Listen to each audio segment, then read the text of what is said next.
देखो बेटा, अब प्रश्न आता है कि why induction motor called the asynchronous machine.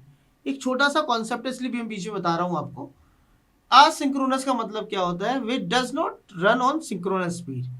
जैसा कि हम लोग जानते हैं कि हमारा जो थ्री फेस इंडक्शन मोटर है उसका अंदर जो रिलेटिव स्पीड है it should not be equal to zero. वो रिलेटिव स्पीड किसका? हमारे अंदर स्टेटर का स्पीड जिसको हम सिंक्रोनस स्पीड बोलते हैं, रोटर का स्पीड जिसको हम एनआर बोलते हैं, इन दोनों का जो रिलेटिव स्पीड है मतलब N S minus N R equal to zero, ये नहीं होना चाहिए, ये नहीं होना चाहिए। और असिंक्रोनस मोटर का मतलब क्या है? Which does not run on synchronous speed. मतलब यदि ये N S equal to N R हो जाएगा बच्चे, तो क्या होगा? क्या होगा? इसका रिलेटिव स्पीड क्या हो जाएगा? जीरो।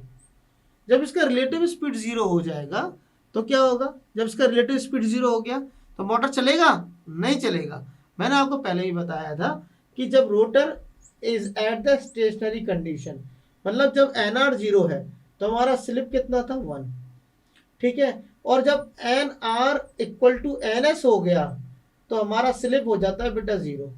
और जीरो स्लिप होने के बाद हमारी जो रोटर के अंदर फ्रीक्वेंसी है, रोटर के अंदर फ्रीक्वेंसी क्या होती है बेटा? F R equal to S into F S. तो ये क्या हो जाएगा? जीरो। फ्रीक्वेंसी जीरो हो जाएगी तो क्या होगा? क्या होगा? फ्रीक्वेंसी जीरो हो जाएगी तो क्या होगा? कुछ होगा? नहीं होगा। तो इसका मतलब हमारी मोटर रन नहीं करेगी। तो it should not be equal to the zero, that is why it called the asynchronous machine. Clear है? चलिए, ये कॉन्सेप्ट दिमाग में रखिएगा।